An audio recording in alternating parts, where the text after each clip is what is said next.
Hey everybody, welcome back to my Hey everybody, welcome back to my channel. My name is Tori and this is Holy City Mystic. So today we are going to talk about Mercury conjoined the Sun in the birth chart. So there's three different ways it can conjoin the Sun. You have under the beams, which is within 15 degrees either side. So either 15 degrees leading up to the Sun or 15 degrees after the Sun. And then you have Combust, where it is within 8 degrees of the Sun. And then you have Cazimi, or in the heart of the Sun. And that is, depending on your tradition, within 1 degree of the Sun or within 17 minutes of arc. So I'm going to go into each of those and what it means for your personality and your childhood if you have that in your birth chart. So let's start with the first one, which would be Cazimi. So when I say within 1 degree, that doesn't necessarily mean they both have to be at 16 degrees. One could be at 16 degrees 41 minutes, and then the other one could be at 17 degrees 18 minutes or something like that. So it's still within that 60-minute range, even though they're on different degrees. Like, that's totally fine. It just has to be within that 1 degree. So this is where Mercury is right in the heart of the Sun. It's kind of like the Sun is shining through Mercury. And I don't know why, but when I think of Mercury, I think of green.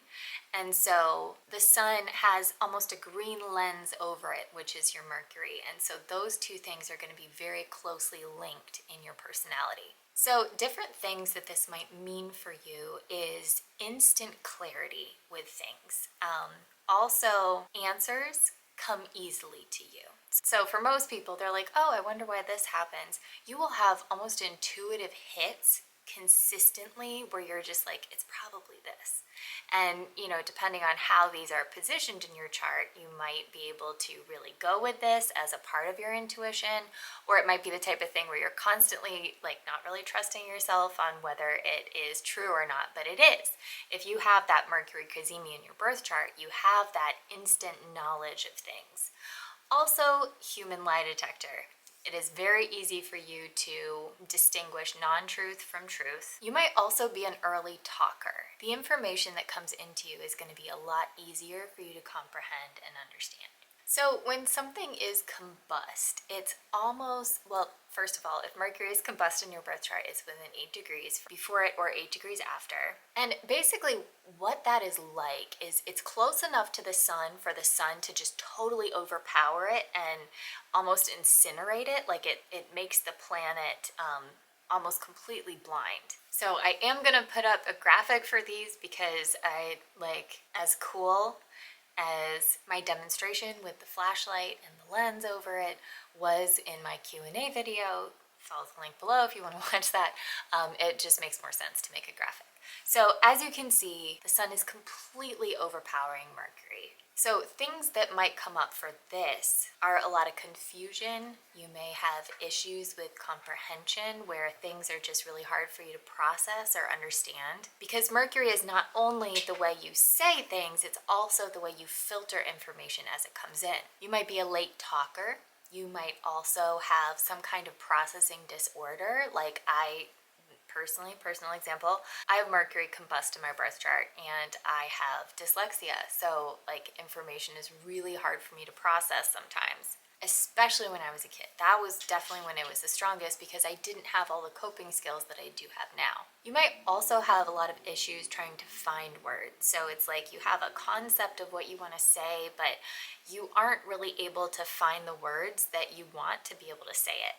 Also, depending on what sign your Mercury is in, you might be one of those people who does not think in words at all. Actually, fun fact, thinking in words is actually more of a rare quality than people realize. Most of the time, people think in concepts or pictures and stuff like that. Actually thinking in a verbal way is super cool and kind of rare. Also, in conversations, if somebody is talking too quickly or they're kind of jumping around a lot like I do in these videos, so sorry, that might also be something that is hard for you to follow if you have Mercury combust in your birth chart. So when you have Mercury under the beams in your birth chart, again, that's 15 degrees before or 15 minutes after 15 degrees before or 15 degrees after the Sun in your birth chart.